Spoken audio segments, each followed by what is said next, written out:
Hello and welcome to video number 7. Let's jump right in. So we're going to talk about title optimization. So this is extremely important because it's often the first thing that people will see as they are searching the internet. So if you imagine you go to google.com and you type in a keyword, whatever that is, and you're going to see the titles and then you're going to see the descriptions of each and every single website, or with YouTube, you're going to see the titles, the descriptions, and of course the image. So based on the media in general, they're all going to have titles. So having the right titles is important.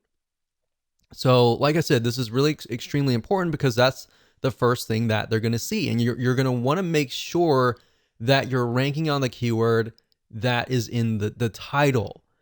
And then, of course, when they get to the page, you want to make sure that the content fits the title. So you want to be congruent all the way. The more that you're congruent, they're going to get what they typed in. They're going to trust you, and then they're likely to take action if that is the case. So this needs to be set for all of your posts or your pages. And you really need to think clearly and carefully about this, because we have seen in a lot of cases where people just name it, whatever comes to their mind. And what ends up happening is you work so hard to create the content and you attract the wrong person and they come to your post or page and you wonder why nobody is taking action, right? So this is the exact same keyword. And to make it easier for you to be congruent, if you take the keyword that's in your URL structure, that's in your title, make sure that it's in your title somewhere, because that's what your viewers are searching for. Now, sometimes people will put the keyword straight up in the beginning and they'll put the keyword dash whatever. But what I recommend that you do is put the keyword in the title, but you want to make sure that it sounds right. It's got to be human friendly first, and then of course secondary search engine friendly second. Because at the end of the day, and the way Google is moving towards long-term wise is towards engagement, more social engagement, people engagement. That is what is important to them. Because at the end of the day, if you think about it, their goal is for people to search, find what they want.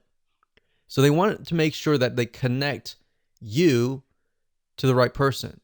And all they really care about is they don't really care about you. They care more about the customer, who is the person who is searching, right? So as long as you're on the top 10 of the Google search engine for that keyword, and that keyword is appearing in the title, it's highly likely that the prospect will click through your website. Now, as basic as this sounds, I want to make sure that you understand that it's important. Most of your competitors are not really going to do this.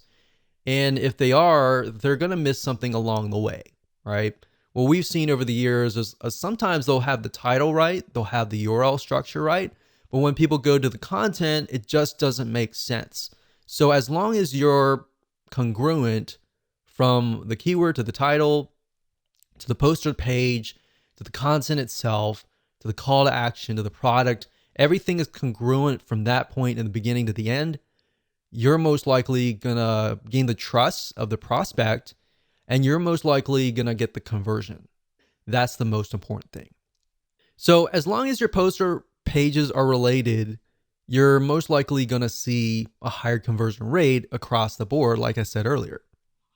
Now, as a rule of thumb, your title should be no more than 75 characters long.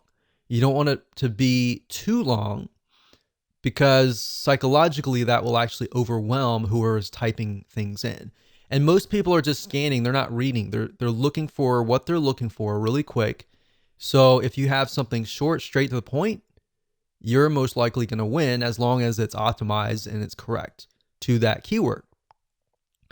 So now that we've talked about the fundamentals, let me go ahead and show you what you need to do to set this up properly. So we already briefly talked about the title, but this is your title, right? So a lot of times, let's say, for example, that the keyword is places to find credible freelancers.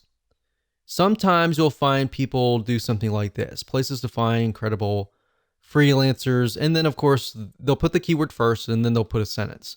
You can do that if you want to. There's no proof that it doesn't work, it works, or anything like that. But you definitely want to make sure that it is human friendly first and foremost. So in this case, ours is 10 different places to find credible freelancers online. Or we could do something like top 10 places to find credible freelancers.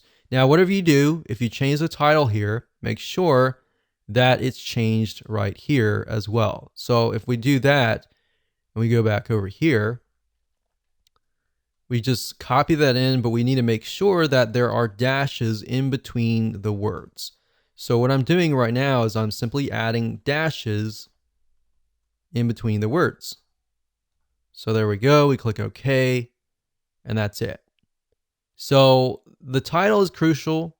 Now, I'll show you later down the road where you can use 2 WordPress plugins, which you can add more data, like the metadata, the description data, and all of that. But for now, by default, if you don't have those WordPress plugins, what the search engine will often do is they'll grab the title. So we'll click update, and that's it.